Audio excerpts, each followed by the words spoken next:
দিন দিন কঠিন হয়ে যাচ্ছে চাকরির বাজার, বাড়ছে হতাশা। ঠিক এর মাঝেও কিছু সরকারি, বেসরকারি এবং উন্নয়ন সংস্থা প্রতিদিনই আশার আলো দেখাচ্ছে। তবে তার জন্য আপনাকে সবসময় থাকতে হবে আপডেট। সবাইকে স্বাগত জানাচ্ছি চাকরির বাজারে, সাথে আছি আমি সিউল আহমেদ। আজ আমরা দেখব এই সপ্তাহের কিছু সরকারি চাকরি যেগুলো আসলে তারা জনবল নিয়োগের জন্য বিজ্ঞপ্তি দিয়েছে। প্রথমে আমরা দেখতে চাই স্বরাষ্ট্র মন্ত্রণালয় তাদের যে চাকরির বিজ্ঞপ্তি দিয়েছে সেটি সম্পর্কে। আমরা একটু স্বরাষ্ট্র মন্ত্রণালয়ের বিস্তারিত দেখতে চাই। সেটা হচ্ছে স্বরাষ্ট্র মন্ত্রণালয় কিন্তু national telecommunication monitoring centre NTMC তাদের যে একটি সেন্টার রয়েছে, সেখানে কিন্তু তারা জননিরাপত্তা বিভাগে একটি লোকবল নিয়োগের বিজ্ঞপ্তি দিয়েছে। এবং আমরা যদি একটু দেখি, চাকরির ধরন হচ্ছে অস্থায়ী এবং প্রার্থীর ধরন হচ্ছে নারী ও পুরুষ উভয়রা তারা কিন্তু এই চাকরির জন্য আবেদন করতে পারবে। এবং যে কর্মস্থল রয়েছে সেটি হচ্ছে ঢাকাতে। এবং আবেদনের ঠিকানাটা যদি আমরা একটু দেখি, সেটি হচ্ছে যে ন্যাশনাল টেলিকমিউনিকেশন মনিটরিং সেন্টার থেকে আবেদন করতে হবে। এবং আবেদনের সঙ্গে আসলে 300 থেকে 300 সাইজের ছবি এবং 300 থেকে 80 সাইজের ছবি। তবে যে একটি বিষয় আপনাকে মাথায় রাখতে হবে সেটা হচ্ছে এই যে ছবিটি রয়েছে সেই ছবিটি কিন্তু আপনাকে স্বাক্ষর করতে হবে এবং একই সাথে এটি স্ক্যান করে কিন্তু আপনাকে জমা দিতে হবে। আমরা যদি আরেকটু দেখি যে আবেদন ফিটা আসলে কত টাকা লাগবে এই চাকরিতে আবেদন করতে হলে, সেটি হচ্ছে টেলিটক প্রিপেড সিমের মাধ্যমে আপনাকে আবেদন করতে হবে, যেটা হচ্ছে 223 টাকা। এবং একটি জিনিস মাথায় রাখতে হবে, এই 223 টাকা কিন্তু অফেরতযোগ্য। এবং আবেদন শুরু হয়েছে 29 মে 2024 সকাল 10টা থেকে। এবং যারা আবেদন করতে চাচ্ছেন তারা অবশ্যই মাথায় রাখবেন যে 18 জুন 2024 তারিখ বিকাল 5টা বাজে এই আবেদন যেটি রয়েছে সেটি কিন্তু শেষ হয়ে যাবে।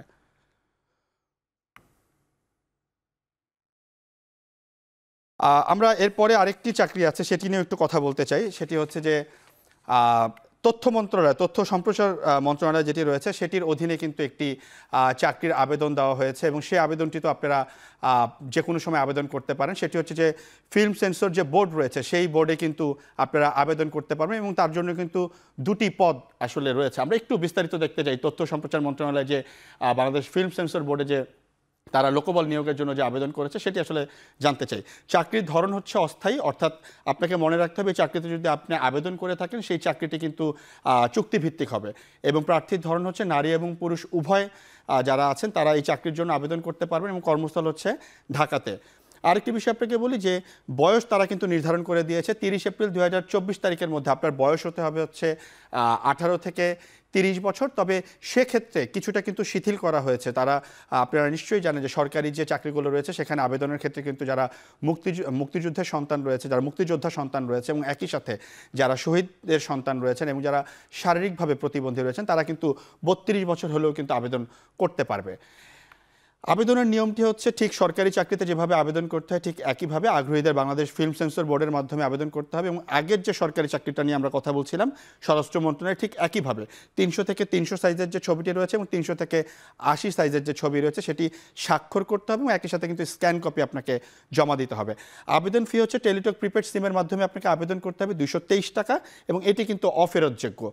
এবং আরেকটি বিষয় আপনাকে বলি, এটির যে চাকরির যে মেয়াদ দেওয়া হয়েছে সেটা হচ্ছে আবেদন শুরু করবেন হচ্ছে 2 জুন থেকে 2024 তারিখ থেকে সকাল 10টা থেকে শুরু হবে এবং আবেদনের শেষ সময় হচ্ছে 30 জুন 2024 বিকাল 4টা। একটি জিনিস কিন্তু মাথায় রাখতে হবে যারা আসলে আবেদন করতে চাচ্ছেন, সেটি হচ্ছে যে এই যে সরকারি চাকরির যে নিয়মগুলো রয়েছে সেখানে কিন্তু তাদের একটি নির্দিষ্ট সময় রয়েছে এবং এই সময়ের মধ্যে যদি আপনি আবেদন না করতে পারেন তখন কিন্তু আসলে পরবর্তীতে আপনি আর আবেদন করতে পারবেন না। এরপরে আমরা আরেকটি চাকরির বিজ্ঞাপন নিয়ে একটু আলোচনা করতে চাই। সেটি হচ্ছে আপনারা নিশ্চয়ই জানেন যে কর কমিশনের যে কার্যালয় রয়েছে সেই কার্যালয় কিন্তু চাকরির জন্য আবেদন তারা লোকবল নিয়োগের জন্য কিন্তু বিজ্ঞপ্তি প্রকাশ করেছে এবং এটি হচ্ছে যে কর অঞ্চল 11। আমরা একটু বিস্তারিত দেখতে চাই এই কর কমিশনের কার্যালয় অঞ্চল 11তে ঢাকাতে অবস্থিত, সেইখানে যে লোকবল নিয়োগ দেওয়া হচ্ছে সেটির বিস্তারিত আমরা একটু দেখতে চাই। এই চাকরির ধরনটি হচ্ছে স্থায়ী চাকরি এবং এই স্থায়ী চাকরিতে কিন্তু আপনার কর কমিশনের কার্যালয়ে স্থায়ীভাবে এই চাকরির জন্য আপনি আবেদন করতে পারবেন। নারী এবং পুরুষ উভয় প্রার্থী আবেদন করতে পারে। তবে একটি জিনিস মাথায় রাখতে হবে সেটি হচ্ছে ঢাকা বিভাগের স্থায়ী বাসিন্দা আপনাকে হতে হবে। অনেকগুলো কর বিভাগে যে চাকরিগুলো হয় সেটি হচ্ছে নিজস্ব জেলাতে আপনি থাকবেন, ওই জেলার স্থায়ী বাসিন্দা আপনাকে হতে হবে। কর্মস্থল হচ্ছে ঢাকাতে এবং বয়স হচ্ছে ঠিক একই রকম সরকারি চাকরির ক্ষেত্রে 22 মে 2024 তারিখের মধ্যে আপনার বয়স হতে হবে 18 থেকে 30 বছর এবং বিশেষ বিশেষ ক্ষেত্রে অর্থাৎ আপনি যদি মুক্তিযোদ্ধার সন্তান হয়ে থাকেন, আপনি যদি শহীদের সন্তান হয়ে থাকেন, তাহলে কিন্তু সেক্ষেত্রে বয়স 32 বছর পর্যন্ত তারা আবেদন করতে পারবেন। আবেদনের নিয়মটা আমরা একটু দেখি, সেটা হচ্ছে আগ্রহীরা কর কমিশনার কার্যালয়ে কর অঞ্চল 11-তে ঢাকা মাধ্যমে কিন্তু আবেদন করতে হবে এবং একই নিয়ম টেলিটক প্রিপেড সিমের মাধ্যমে 223 টাকা যেটি রয়েছে অফেরতযোগ্য, সেটি আপনাদেরকে দিয়ে কিন্তু এখানে আবেদন করতে হবে। এবং আবেদনের ক্ষেত্রে একই নিয়ম, সেটি হচ্ছে 300 থেকে 300 সাইজের ছবি এবং 300 থেকে 80 সাইজের যে ছবি রয়েছে সেই ছবি স্ক্যান করে কিন্তু আপনাকে পাঠাতে হবে এবং যেই টাকাটি আপনি পাঠাবেন সেই 223 টাকা, সেটি কিন্তু 72 ঘন্টার মধ্যে আপনাকে পাঠাতে হবে। অর্থাৎ 72 ঘন্টা যদি পার হয়ে যায় এই টাকাটা কিন্তু আপনি আর পারবেন না। আবেদনের শেষ সময় হচ্ছে 23 জুন 2024 বিকাল 5টা পর্যন্ত আপনি আবেদন করতে পারবেন। আমরা আসলে এবার একটা বেসরকারি কোম্পানির যে চাকরির বিজ্ঞপ্তি সেটি নিয়ে একটু আলোচনা করতে চাই। আমরা একটু দেখতে চাই, দেশের অন্যতম যে ব্যবসায়িক প্রতিষ্ঠান রয়েছে সিটি গ্রুপ, তাদের কিন্তু নিয়োগ বিজ্ঞপ্তি প্রকাশ করা হয়েছে। প্রতিষ্ঠানটি তাদের সব এক্সপানশন বিভাগ যেটি রয়েছে সিনিয়র এক্সিকিউটিভ পদে তারা কিন্তু লোকবল নেবেন। আমরা একটু বিস্তারিত দেখতে চাই এই সিটি গ্রুপের যে চাকরির বিজ্ঞপ্তি সেটি নিয়ে। চাকরির ধরন হচ্ছে বেসরকারি চাকরি, পদের নাম হচ্ছে সিনিয়র এক্সিকিউটিভ, অর্থাৎ সিনিয়র এক্সিকিউটিভ পদে তারা কিন্তু নিবে। তবে যেই বিভাগের আন্ডারে আপনাকে আসলে এই চাকরিটিতে আপনি চাইলেই জয়েন করতে পারেন সেটি হচ্ছে সব এক্সপানশন এবং পদ ও লোকবল অর্থাৎ কতজন লোক নেওয়া হবে সেটা কিন্তু এখন পর্যন্ত নির্ধারণ করা হয়নি। তবে তারা বলে দিয়েছে যে এই পদের জন্য অনেকেই আবেদন করতে পারবে এবং আবেদন করার মাধ্যম হচ্ছে অনলাইন। আবেদনের ক্ষেত্রে আপনাকে যে ওয়েবসাইটটির কথা চিন্তা করতে হবে সেটি আমি একটু বলে দিতে চাই, সেটি হচ্ছে যে www.citigroup.com। এই যে citigroup.com রয়েছে সেখানে যেয়ে কিন্তু আপনাকে আবেদন করতে হবে, অর্থাৎ তাদের যে অনলাইন ওয়েবসাইট রয়েছে অনলাইন ওয়েবসাইটে যেতে হবে এবং অ্যাপ্লাই অনলাইন যেটি রয়েছে সেখানে যেয়ে কিন্তু আপনাকে আবেদন করতে হবে। আমরা একটি বিষয় সম্পর্কে আরেকটু এই চাকরিটি সম্পর্কে আরেকটু বলতে চাই, সেটি হচ্ছে শিক্ষাগত যোগ্যতা যেটি রয়েছে সেটি হচ্ছে বিজনেস স্টাডিজে আপনাকে বিবিএ কমপ্লিট করতে হবে এবং একই সাথে অন্যান্য যোগ্যতা হচ্ছে রিয়েল এস্টেট অথবা প্রকল্প পরিচালনার যে দক্ষতা সেটি কিন্তু আপনাকে অবশ্যই থাকতে হবে। অর্থাৎ রিয়েল এস্টেট বিজনেস যেটি রয়েছে সেটির কিন্তু বিস্তারিত থাকতে হবে। অভিজ্ঞতা যদি আমরা দেখি সেটি হচ্ছে কমপক্ষে 3 থেকে 5 বছর পর্যন্ত আপনার অভিজ্ঞতা থাকতে হবে। এর কমে 3 বছরের কম থাকলে আপনি আবেদন করতে পারবেন না। চাকরির ধরন হচ্ছে ফুল টাইম এবং কর্মক্ষেত্র হচ্ছে অফিসে, অর্থাৎ তাদের যে গুলশান অফিস রয়েছে সেখানে আপনি চাকরি হয়ে গেলে সেখানে অফিস করতে হবে। প্রার্থীর ধরনটা যদি আমরা একটু খেয়াল করি সেটি হচ্ছে যে শুধুমাত্র পুরুষরাই কিন্তু আবেদন করতে পারবেন, এখানে নারী প্রার্থী যারা রয়েছেন তারা কিন্তু আবেদন করতে পারবে না। বয়স সীমা এখানে উল্লেখ করেনি, অর্থাৎ আপনার বয়স যতই হোক না কেন আপনি কিন্তু চাইলেই আবেদন করতে পারবেন এবং আবেদনের 5 জুন থেকে হচ্ছে আবেদন করতে পারেন। আবেদনের শেষ তারিখ হচ্ছে 30 জুন 2024। আমরা আরেকটি বেসরকারি প্রতিষ্ঠানের চাকরির বিজ্ঞপ্তি সম্পর্কে একটু কথা বলছি, সেটি হচ্ছে বেসরকারি ব্যাংকিং প্রতিষ্ঠান ট্রাস্ট ব্যাংক রয়েছে, ট্রাস্ট ব্যাংক লিমিটেড, সেইখানে কিন্তু আপনি আবেদন করতে পারবেন এবং এই ট্রাস্ট ব্যাংক লিমিটেডের যেই পদে আপনি আবেদন করবেন সেই পদটি হচ্ছে head of information and technology. তবে একটি জিনিস তারা ব্র্যাকেটে বলে দিয়েছে ভিপি এবং ইভিপি, অর্থাৎ ভাইস প্রেসিডেন্ট এবং এক্সিকিউটিভ ভাইস প্রেসিডেন্ট, এই পদে কিন্তু আপনাকে আবেদন করতে পারবেন। পদ সংখ্যা হচ্ছে একটি। তবে শিক্ষাগত যোগ্যতার ক্ষেত্রে তারা যেটি বলেছে যে আপনাকে অবশ্যই অনার্স অথবা ব্যাচেলার কমপ্লিট করতে হবে। তবে নির্দিষ্ট কিছু সাবজেক্ট তারা দিয়ে দিয়েছে, সেটা হচ্ছে সিএস অর্থাৎ কম্পিউটার সায়েন্স, সিএসসি, আইসিটি এবং ট্রিপলি। এই বিষয়গুলোর মধ্যে যদি আপনি ব্যাচেলার কিংবা মাস্টার্স কমপ্লিট করে থাকেন আপনি কিন্তু খুব সহজেই আবেদন করতে পারবেন। আরেকটি বিষয় হচ্ছে যে এই যে ট্রাস্ট ব্যাংক লিমিটেডের যে পোস্টের জন্য আপনি আবেদন করছেন সেটি একটু সিনিয়র লেভেলের পোস্ট, যার কারণে তারা কিন্তু বলেই দিয়েছে তাদের যে 12 বছরের যে অভিজ্ঞতা সেটি কিন্তু থাকতে হবে এবং বেতনটাও কিন্তু তারা আলোচনা সাপেক্ষেই করবে। চাকরির ধরন ফুল টাইম, নারী পুরুষ উভয় বয়সের প্রার্থীরা আবেদন করতে পারবে। তবে বয়সের ক্ষেত্রে তারা বলে দিয়েছে সর্বোচ্চ 50 বছর এবং কর্মস্থল হচ্ছে বাংলাদেশের যে কোনো স্থানে। আবেদনের নিয়মটা যদি আমরা একটু দেখি সেটা হচ্ছে ট্রাস্ট ব্যাংক যেহেতু একটি বেসরকারি ব্যাংক, সেই ব্যাংকের যে ওয়েবসাইট রয়েছে সেই ওয়েবসাইটে গিয়ে অ্যাপ্লাই অনলাইন, ক্যারিয়ারের নিচে অ্যাপ্লাই অনলাইন রয়েছে সেখানে গিয়ে আপনি আবেদন করতে পারবেন। আবেদনের শেষ সময় হচ্ছে 30 জুন। এরপরে আমরা আরেকটি কোম্পানি সম্পর্কে একটু কথা বলতে, সেটি হচ্ছে দেশের অন্যতম আরেকটি কোম্পানি রয়েছে সেটি হচ্ছে স্কয়ার গ্রুপ। তারা কিন্তু তাদের যে স্কয়ার টয়লেট্রিজ রয়েছে সেই স্কয়ার টয়লেট্রিজ লিমিটেডের মাধ্যমে কিন্তু তারা একটি চাকরির বিজ্ঞপ্তি দিয়েছে এবং সেটি হচ্ছে যে ম্যানেজমেন্ট ইনফরমেশন সিস্টেম, অর্থাৎ হচ্ছে এসআইএস বিভাগে তারা কিন্তু এক্সিকিউটিভ পদে লোকবল নিয়োগ দিবে। আমরা একটু এই যে স্কয়ার গ্রুপের যে নিয়োগটি দেওয়া হয়েছে সেটি সম্পর্কে একটু দেখতে চাই। সেটি হচ্ছে যে পদের নাম হচ্ছে এক্সিকিউটিভ এবং বিভাগ হচ্ছে ম্যানেজমেন্ট ইনফরমেশন সিস্টেম অর্থাৎ MIS। পদসংখ্যা কিন্তু তারা এখনো পর্যন্ত নির্ধারিত করে দেয়নি, মানে পদের যে সংখ্যা সেটি নির্ধারিত করে দেয়নি। এবং শিক্ষাগত যোগ্যতা কিন্তু অবশ্যই MBA অথবা BBA কমপ্লিট করতে হবে আপনাকে, তবে সেটি মার্কেটিংয়ে থাকতে হবে। এবং অন্যান্য যোগ্যতা যদি আমরা একটু দেখি, সেটি হচ্ছে যে কসমেটিক্স এবং টয়লেট্রিজ বিষয়ে দক্ষতা থাকতে হবে। অর্থাৎ আমরা জানি যে কসমেটিক্স এবং টয়লেট্রিজ যে বিষয়গুলো রয়েছে, টিস্যু পেপার, তারপর অন্যান্য যে প্রোডাক্টগুলো রয়েছে, সেই প্রোডাক্টগুলোর উপর কিন্তু আপনাকে অবশ্যই অভিজ্ঞতা থাকতে হবে। এবং অভিজ্ঞতা 1 থেকে 2 বছর, চাকরির ধরন ফুল টাইম, এবং কর্মক্ষেত্র হচ্ছে স্কয়ারের যে অফিস রয়েছে সেখানে কিন্তু আপনাকে আবেদন করতে হবে। এক্ষেত্রে আরেকটু আমরা দেখতে চাই, এই যে প্রার্থীর ধরন যেটি বলা হয়েছে, সেটা নারী পুরুষ উভয় প্রার্থীরাই এখানে আবেদন করতে পারবে। এবং বয়সসীমা হচ্ছে সর্বোচ্চ 35 বছর। ঢাকার যে গুলশানে অফিস রয়েছে সেটি হবে আপনার কর্মস্থল, এবং বেতনও কিন্তু আলোচনা সাপেক্ষেই তাদের সাথে করতে হবে। এবং অন্যান্য সুবিধা হচ্ছে স্কয়ার গ্রুপের যে প্রতিষ্ঠানের নীতিমালা রয়েছে, সেই নীতিমালা অনুযায়ী কিন্তু আপনি সকল ধরনের সুযোগ সুবিধা পাবেন। এক্ষেত্রে যেহেতু বেসরকারি চাকরিগুলো আসলে যেটি হয় যে তাদের যে ওয়েবসাইট রয়েছে, সেই ওয়েবসাইটের মাধ্যমে কিন্তু আপনি আবেদন করতে পারবেন। সুতরাং স্কয়ার গ্রুপের ওয়েবসাইটে গিয়ে আপনি বিস্তারিত বিজ্ঞাপনটি দেখে অ্যাপ্লাই অনলাইনের নিচে আপনি ক্লিক করে সেখান থেকে আবেদন করতে হবে। মাথায় রাখতে হবে যে আবেদনের শেষ তারিখ হচ্ছে 16 জুন। চাকরির বাজারে নিচ্ছে একটি বিরতি এবং ফিরছি ঠিক একটু পরে, সাথেই থাকুন।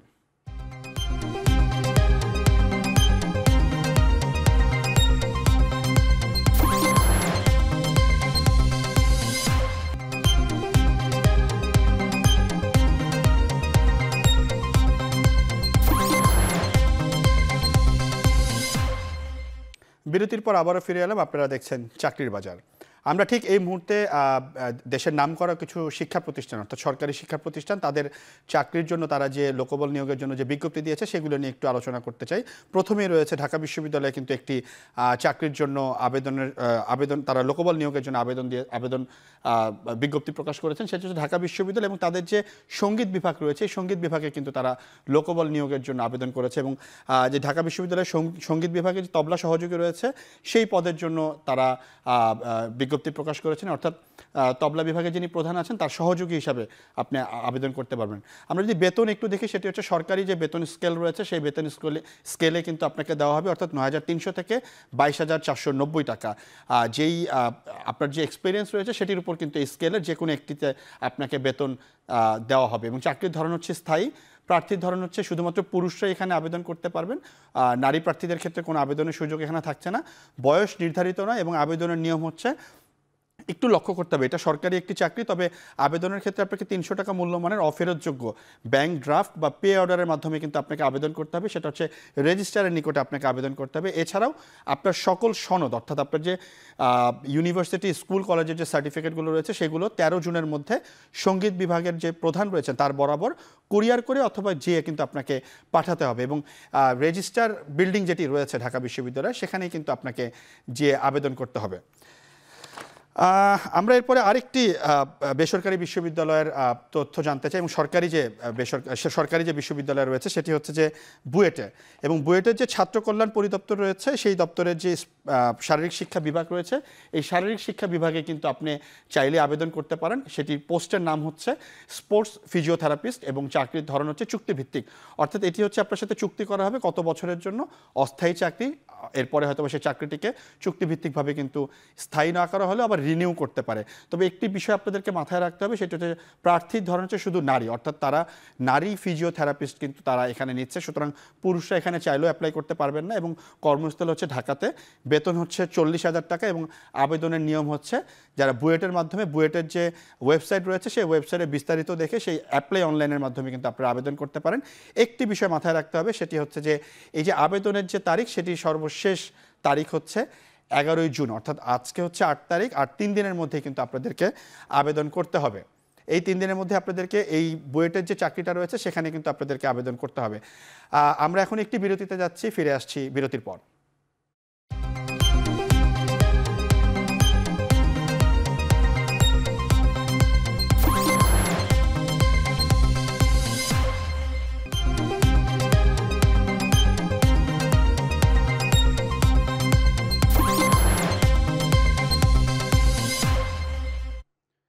দর্শক বিরতির পর আবারও ফিরে এলাম। আপনারা দেখছেন চাকরির বাজার। এতক্ষণ আমরা সরকারি, বেসরকারি এবং সরকারি কিছু শিক্ষা প্রতিষ্ঠানের চাকরির যে বিজ্ঞপ্তিগুলো তারা এই সপ্তাহে দিয়েছিল সেগুলো দেখছিলাম। এখন আমরা চলে যাব বেসরকারি উন্নয়ন সংস্থা। আপনারা নিশ্চয়ই জানেন যে আইএনজিওগুলো রয়েছে, যেগুলি বেসরকারি উন্নয়ন সংস্থা, সেগুলোর চাকরির বাজারের কী অবস্থা সেটা নিয়ে আমরা একটু আলোচনা করতে চাই। প্রথমেই কিন্তু আমাদের এখানে রয়েছে হচ্ছে ইউনাইটেড নেশন। আপনারা নিশ্চয়ই জানেন ইউএনের যে একটি তাদের যে একটি সংস্থা রয়েছে সেটি হচ্ছে United Nation World Food Programme, WFP। তারা কিন্তু এই সপ্তাহে লোকবল নিয়োগের জন্য বিজ্ঞপ্তি দিয়েছে। আমরা একটু বিস্তারিত দেখতে চাই যে ওয়ার্ল্ড ফুড প্রোগ্রাম WFP সেটির আসলে তারা কোন কোন পদে লোক নিচ্ছে। তারা হিউম্যান রিসোর্স অফিসার হিসাবে লোক নিচ্ছেন এবং পদের সংখ্যা হচ্ছে নির্ধারিত নয়, অর্থাৎ একের অধিক তারা লোক নিচ্ছেন। এবং শিক্ষাগত যোগ্যতা এক্ষেত্রে যদি আপনি একটু দেখেন সেটি হচ্ছে আপনাকে অবশ্যই ব্যাচেলার কমপ্লিট করতে হবে, সেটি হচ্ছে HRM অর্থাৎ হিউম্যান রিসোর্স ম্যানেজমেন্টের উপরে। এছাড়াও কিন্তু বিজনেস অ্যাডমিনিস্ট্রেশন এবং ইন্ডাস্ট্রিয়াল সাইকোলজিক্যালের উপরে কিন্তু আপনাকে অনার্স কমপ্লিট করতে হবে। অভিজ্ঞতা হচ্ছে 7 বছরের এবং বেতন হচ্ছে আলোচনা সাপেক্ষে এবং চাকরির ধরন হচ্ছে চুক্তিভিত্তিক। নারী পুরুষ উভয় প্রার্থী এখানে খুব সহজেই আবেদন করতে পারবেন এবং কর্মস্থল হচ্ছে ঢাকাতে। এবং আগ্রহী যারা প্রার্থী রয়েছেন তারা United Nation World Food Programme যেটি রয়েছে WFP সেটির মাধ্যমে আবেদন করতে হবে তাদের ওয়েবসাইটে যে।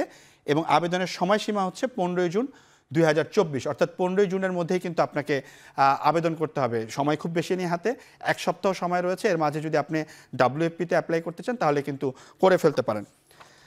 আমরা এখন আরেকটি বেসরকারি চাকরির যে আমরা এই মুহূর্তে একটু কথা বলতে চাই। আপনারা নিশ্চয়ই জানেন যে চাকরির বাজারে আমরা কিন্তু শুধুমাত্র চাকরির খবরগুলো নিয়ে আসি না, পাশাপাশি চাকরির যারা এখন করছেন কিংবা এই যে নিয়োগ বিজ্ঞপ্তিগুলো যে দেওয়া হয় সেখানকার যারা এক্সপার্ট রয়েছেন তারা আসলে কিভাবে চিন্তা করে ইন্টারভিউ বোর্ডে বসে তার সাথেও কিন্তু আমরা আলোচনা করতে চাই। আজকে ঠিক এই মুহূর্তে আমাদের সাথে আছেন হচ্ছে একজন অতিথি রয়েছেন যিনি নাইমুল ইসলাম। নাইম ইসলাম, আপনাকে অসংখ্য ধন্যবাদ, আমাদের সাথে আপনি যুক্ত হয়েছেন। আমরা চাকরির বাজার নিয়ে আসলে আলোচনা করি, সেক্ষেত্রে আমরা একটু আপনার সাথে কথা বলতে চাই যে প্রথমে একটু জিজ্ঞেস করি যে চাকরির বাজারে আসলে আপনারা যখন একটা বিজ্ঞপ্তি প্রকাশ করেন যে লোকবল নিয়োগের বিজ্ঞপ্তি, সেক্ষেত্রে কোন বিষয়গুলোকে মাথায় রেখে আপনারা চিন্তা করেন যে প্রার্থীরা যারা আসবে তাদের কাছ থেকে কোন কোন কোয়ালিটিগুলো আপনারা আসলে চেয়ে থাকেন? ধন্যবাদ আপনাকে। আসলে চাকরি মার্কেটটা তো একটু ভোলাটাইল। আমরা জানি যে আমাদের ছেলেপেলেদের আজকাল যে ধরনের পড়াশোনা করে সেই নিয়ম অনুযায়ী বা সেই সেক্টর অনুযায়ী চাকরি ওরা পায় না। আমি কিছু মানে বলতে পারেন যে থাম রুলে আমি কিছু বলবো আসলে আমরা কি দেখতে চাই। প্রথমত ধরেন আমি একটা ফিনান্সিয়াল সেক্টরে কাউকে চাই, তাহলে কি আমরা চাই হচ্ছে একটা masters degree from any recognised university. সেটা হচ্ছে তার ফিনান্সিয়াল মানে তার বেসিক কতটা ভালো ছিল, সে পড়াশোনা করেছে কিনা, সে বেসিক গুলো জানে কি। তারপরে যদি আমরা কিছুটা এক্সপিরিয়েন্স চাই, আমরা মনে করবো যে ফিনান্সে সে কতটা তার জীবনে কাজে লাগিয়েছে, সে কোনো প্রফিট এন্ড লস অ্যাকাউন্ট করেছে কিনা, সে ব্যালেন্স শিট করেছে কিনা, সে আসলে আমার অর্গানাইজেশনটা এগিয়ে নেওয়ার জন্য কি কি মানে আমি যেগুলো দেখতে চাই সেগুলি সে রিপোর্ট গুলো ঠিক মতো দিতে পারবে কিনা। এখন চাকরি যখন আমরা ইন্টারভিউ নেই, আমরা ছেলেপেলেকে প্রথমত আমরা চাই যে এই ডিগ্রি, পরবর্তীতে আমরা যেটা চাই যে ছেলেটা আমার অর্গানাইজেশনে কিভাবে আমাকে দিতে পারে, আমাকে সে কি কি সেক্টরে কি ভাবে আমার জন্য ইনপুট সে দিতে পারলে আমি যে আউটপুটটা পাবো সেটা আমার অর্গানাইজেশনের কাজে লাগবে। আমি আরেকটু উদাহরণ দিয়ে বুঝাই যে যেমন ধরেন আমি একটা ফিনান্সিয়াল ম্যানেজার চাচ্ছি বা সেলস এর ম্যানেজার চাচ্ছি। ফিনান্সিয়াল ম্যানেজার থেকে আমি চাবো যে আমার ফিনান্সিয়াল সব আউটপুট গুলো যেন সে সময় সময় দিতে পারে, এবং সেই জন্য আমি সেই রিলেটেড প্রশ্নটা করবো। আমি বলবো যে তুমি শেষে যে অর্গানাইজেশনটা করেছো সেখানে তুমি কি প্রফিট এন্ড লস অ্যাকাউন্ট করেছো, বা তোমার এই 5 বছরে ওই অর্গানাইজেশনে কত সেলস হয়েছে, কিভাবে গ্রোথ হয়েছে, সেটা তোমরা কিভাবে মেনটেন করেছো। আমি এই ধরনের প্রশ্নগুলো করবো। আমরা আসলে ওর একাডেমিক থেকেও আমরা যদি একটু এক্সপিরিয়েন্স লোক চাই, সেক্ষেত্রে আমি জানতে চাই নাইমুল ইসলাম, আসলে আমরা জীবনে আপনার কাছ থেকে শুনছিলাম যে আসলে কোন কোন বিষয়গুলো খুবই গুরুত্বপূর্ণ। আজকে আমাদের হাতে সময় একদমই খুব কম। আপনাকে অসংখ্য ধন্যবাদ, আমাদের সাথে আপনি যুক্ত হয়েছেন। আমরা পরবর্তীতে হয়তো আপনার সাথে আবারও যুক্ত হব। দর্শক, এতক্ষণ আমাদের সাথে থাকার জন্য অসংখ্য ধন্যবাদ। দেখা হবে পরবর্তী সপ্তাহে। এবং আপনার কোম্পানির যদি কোনো নিয়োগ বিজ্ঞপ্তি থাকে সেটি আমাদের সাথে আপনারা দিতে পারেন, এবং যারা চাকরির জন্য আবেদন করতে যাচ্ছেন তারাও তাদের যে জীবন বৃত্তান্ত বা CV রয়েছে সেটি আমাদেরকে পাঠাতে পারেন। আমাদেরকে ইমেল করার ঠিকানা হচ্ছে চাকরিরবাজার@এখন.tv। আমি আবারও বলছি, CHAKRIRBAZAR @এখন.tv। শেষ করছি চাকরির বাজার, এবং আমাদের এখন টেলিভিশনের ওয়েবসাইট দেখতে ভিজিট করুন www.এখন.tv, এবং ফেসবুক দেখতে ভিজিট করুন facebook.com/tv.এখন, এবং ইউটিউবে আমাদের সাথে যুক্ত থাকতে পারেন youtube.com/c/এখন.tv।